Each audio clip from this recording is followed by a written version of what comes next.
If you like a number of things like pottery and abstract sculpting, then I think this video is going to be for you. This is Adobe Medium, and we're going to use a tool called the Lathe Tool, and it's like using pottery, or it's like using a routing tool that spins the item that we're working on, and we can then affect it in a number of ways, as if it was either clay or as if we were carving off it, and it can give you some crazy effects. So let's dive in and take a look at the Lathe Tool.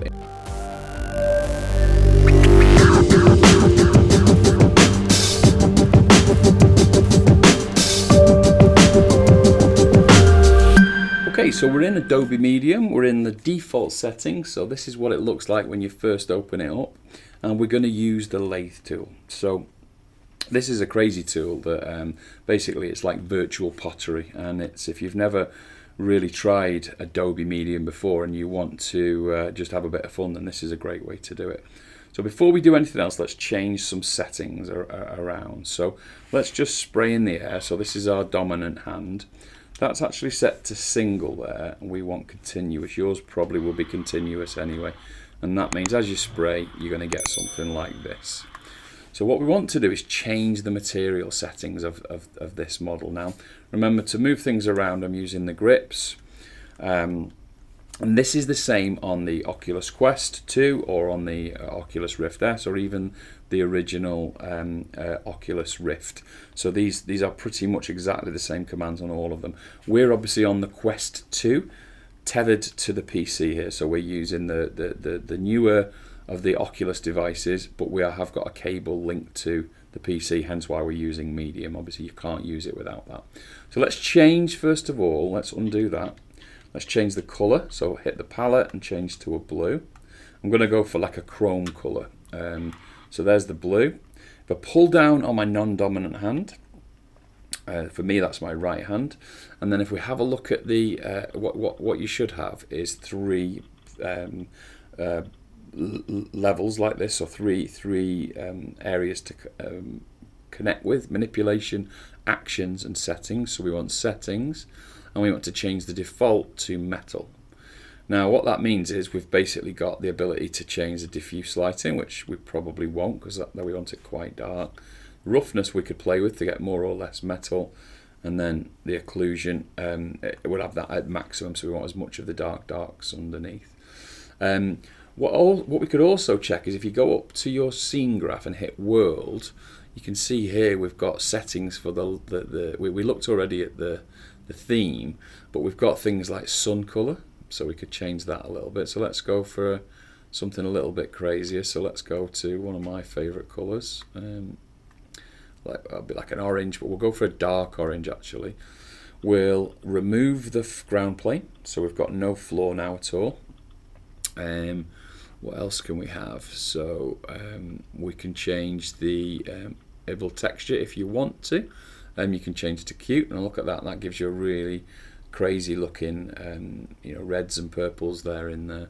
And you can change. Don't forget, you can change the sun brightness around it, and that'll affect everything. So let's use that as a setting. So we've got like quite a psychedelic looking material going on, which I do like, and especially if you want to start using something like the Move tool, you can get crazy very quickly with this. So if you're doing if you just want to do jewelry shapes, or if you want to do anything that's just, it's just got this lovely metallic finish, this is a great way to start. So, well, we won't do that. What we'll do is we'll go straight to the lathe. So how do we do that? So just push forward on your thumbstick on your non-dominant, can't even say it, non-dominant hand, and hit lathe, and there you go, it's working straight away. Well, so it looks a bit odd at the minute because of the positioning of it. So the fact that we've tried it now, we know it's working, that's all we needed to start with. So let's pull down the trigger, the thumbstick on the non-dominant hand, click the lathe, and we'll get back to that menu that we always get, and we want settings. So let's slow that right down for a minute.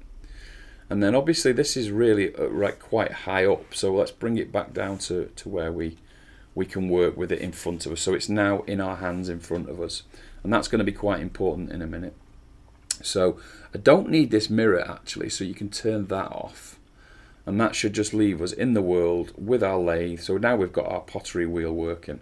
So let's just get something going with this pottery wheel. So let's speed that up.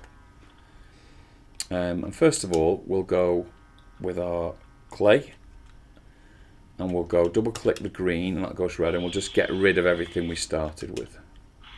Whoops, still a bit there. Okay, so let's just build a basic pot. So we've got the normal sphere at the minute. We don't need any other tool at the minute. So we'll start in the middle. And you can see basically it's just exactly as it would be if we're laying down clay. You can smooth it as you would if you were smoothing down the edge of clay. Now my hand seems fairly stable there, if you can see. If you do it in the air, you might not be, but I'm actually sat down and my arm is resting on an arm here, so it's physically on an arm of a chair. So what that means is I can be quite stable when I'm spraying with the pottery, or the metal pottery here. So let's speed it up even more. So we've got it going quite fast now. And because I'm in a chair, I can also swing like this. So this is me rotating as well. So watch this. So I can swing out like this, and I can go back, or go back and just smooth. Now you can see me moving that around, but luckily it moves everything in one go, which is quite useful. If you want to negative anything away, it's quite simple. I would suggest changing to something that's got a flat edge, so a square would do it. Double click the green, and watch this. So you can now use that to chew things away. So that's quite useful. Make sure you stay in the same place for at least one revolution, and then smooth again if you want. So that works really well. So let's go back to the sphere and let's just get the wall built up. Oh, I've just earned a new reward for my home, so which is quite interesting. Never really spend any time in Oculus Home. Right, so let's come out now like this. Make sure you stay to it in an area long enough, as I say, for one full revolution. And then let's go start building it up.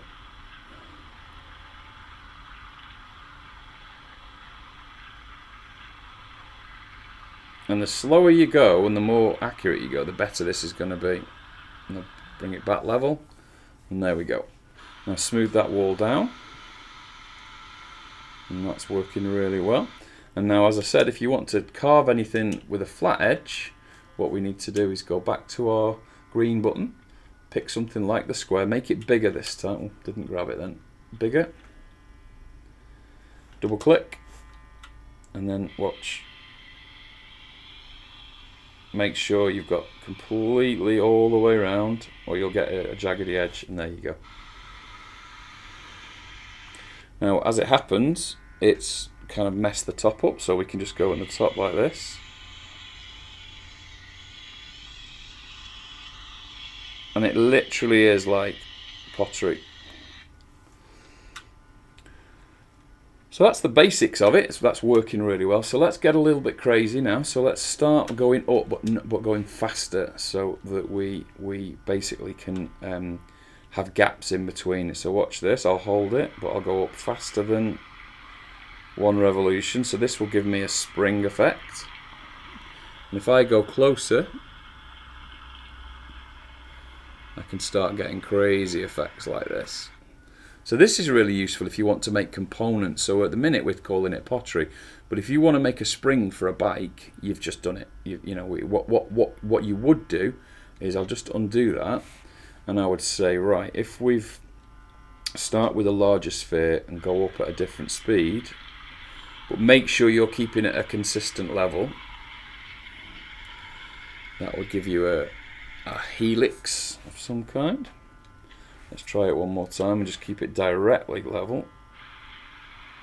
I'm literally going straight up. Now see how it's wobbling a bit now?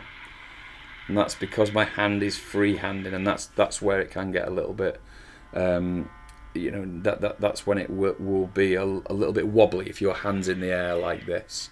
So there's a couple of ways I've done to get around that. Is, believe it or not, my chair rocks back and forwards, so you can do this.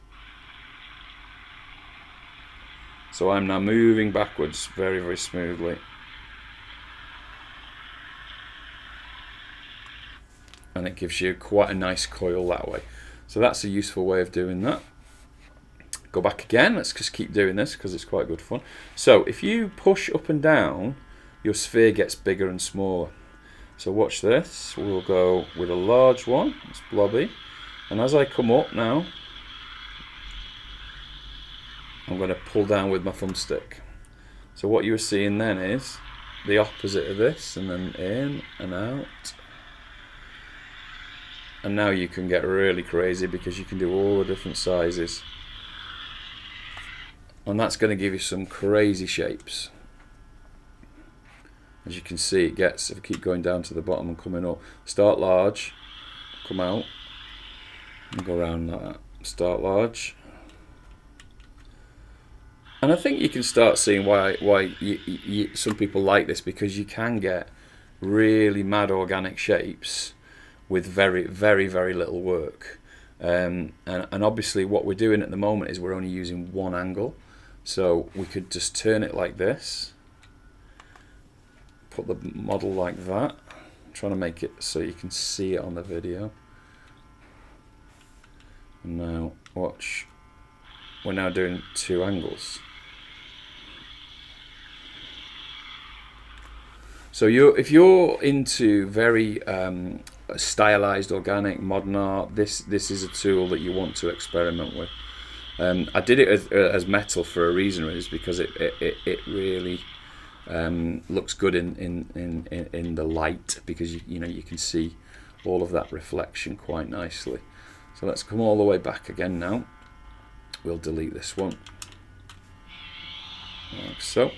And let's get crazy with a shape. So let's turn this off for a moment, and we'll just disable it. So let's make a shape that we're going to use to sculpt with. So it's one sphere, two spheres, and let's do something like something that starts large but ends small, something like that, and smooth it down. Again, this is very, very abstract. Most of the stuff that I do is creature or character based, so this can be used quite well for doing things like accessories, like jewelry or armor. So if you think about ways to, if you want to make something, some specific type of jewelry, then this is a good way to stay within Medium and create it. So let's just try that shape. So I want to use that shape as the thing that drives the pottery. So what I'm going to do is click on it, go back to actions, hit stamp, and that's now made me the shape, as you can see. I'm going to delete it. This one here, I can basically undo it. The easiest way to do it. Enable our lathe back on. What I will do is I'll just double click to delete that. Now we can start, and we'll just see what happens. I have no idea, actually. This is completely random, so, but there you go. So if you're into your alien shapes, that's a great way to start thinking about getting some craziness going on. So again, you can scale it, and I've scaled that right down. Let's just come onto the outside, and the bigger you go, the more lag you might get. And what that will give you is that, which is it'll only, because it becomes quite a heavy model, and it can't keep up with it when you go really heavy. So what you'll find is things like that will happen, where you get like the odd model appearing, or you can just keep it lower and smaller with a and keep it like I am here, and just repeat it, and it gives you this repeatable finish. It's almost like, in fact, I can do another one of those. I'll do it here, and you'll see halfway between that big one and that small one, and what we're getting now is it's not filling it in completely. If we were smaller, let me show you. If I was here, you'll find that it's almost solid. So you've got to learn what's possible and what isn't possible with this tool. Let me just go larger. You'll see what I mean. So see, the minute I went large, and it's fighting with it now, and what's happening is it's only appearing every few rotations. And if I get really large, it just gets worse and worse and worse. But that's simply, that will be different depending on what your machine's like and what the power of your machine, what RAM you've got, etc. And when you've done that, if you want to go and enhance that, you've obviously got a shape to work with, and you can turn that off and just go single and just start adding your own shapes as and when you want. There you go, it's slowly coming in. And then obviously you can go back to something like just the normal shapes. Make sure we're not on single, we're on continuous. And you can start adding in your own stuff to enhance it. So if you were making crazy pottery, then that's a great way to do it. So let's delete this one, and then we'll just do one more. We'll just do a large piece of pottery with a different shape. So again, try and remember that there are physical or digital limitations of what this can handle. So if you've got a very high level in here, let me show you. If you've got a high level here, and basically it's too many polygons, then just decrease it like so. Okay, so let's just try that one more time. So we've got our lathe going. Let's try a different tool. Let's just try something like, we'll just try this, which is the normal, just the pill shape. And we'll just, with it being lower now, you'll see a bigger difference. So let's just start in the middle. You'll see there it's performing better straight away. I'll just undo that because I want it to come out rather than up.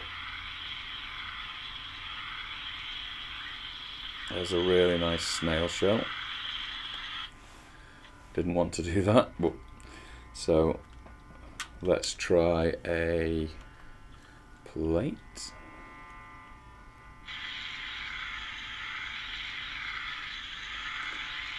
And that gets a bit crazy.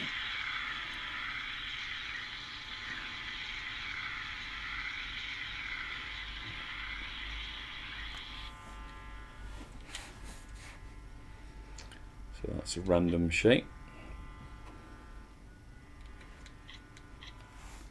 And then, as I said, just one more go at clay with a normal tool. And we'll go to actions, decrease, decrease, decrease, decrease. So we've now got super low res now. So you'll see a difference straight away. It'll just perform much, much, much better. Can even go lower, and the lower we go, which means we're smaller and smaller within the voxel grid, the better the performance is going to be. You'll see there how that's probably ridiculously low, but I do sometimes like doing it at this level because it really allows you to just concentrate like that. You see what I mean? It just allows you to concentrate on the shape. Now we'll just make a piece of pottery. We'll come all the way up this time. So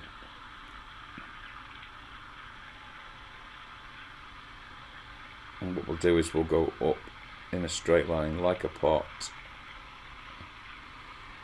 and then we'll move it in. You've got to try and make sure you give it enough time to go all the way around.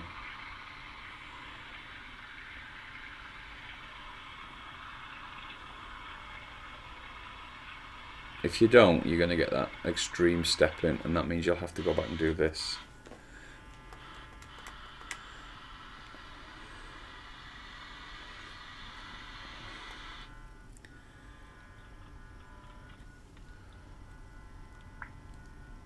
And I love that bit. So that's now using, still allowing it to turn, but we're using the move tool. And you will get some absolute craziness here. Let's go a little bit higher. It's fracturing because we're a little bit too low res there, which is, I don't want to do that.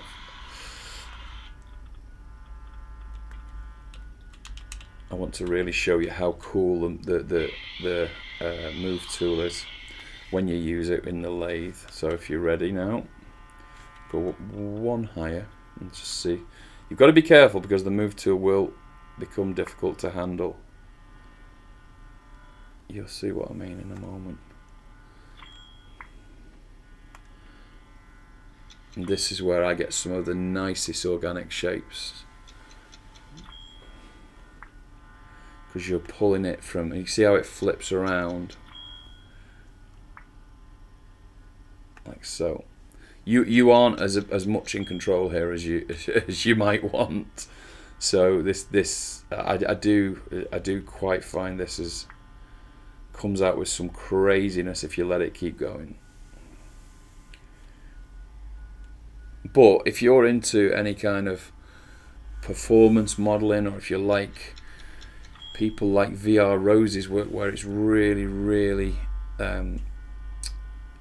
just incredible artwork in a virtual environment, this is a way that you can do it in Adobe Medium. And again, what is good about this is the geometry that comes out of here is good. So what we would be able to do if we got a shape that we really liked is we can bring this out in such a way that it could be 3D printed quite easily.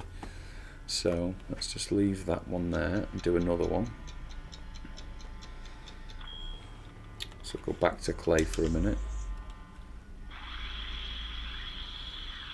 So what I'm doing is I'm making the shape that I can then pull, and you'll see again how crazy this is about to get. So move tool again. I absolutely love it because you almost don't have any control here.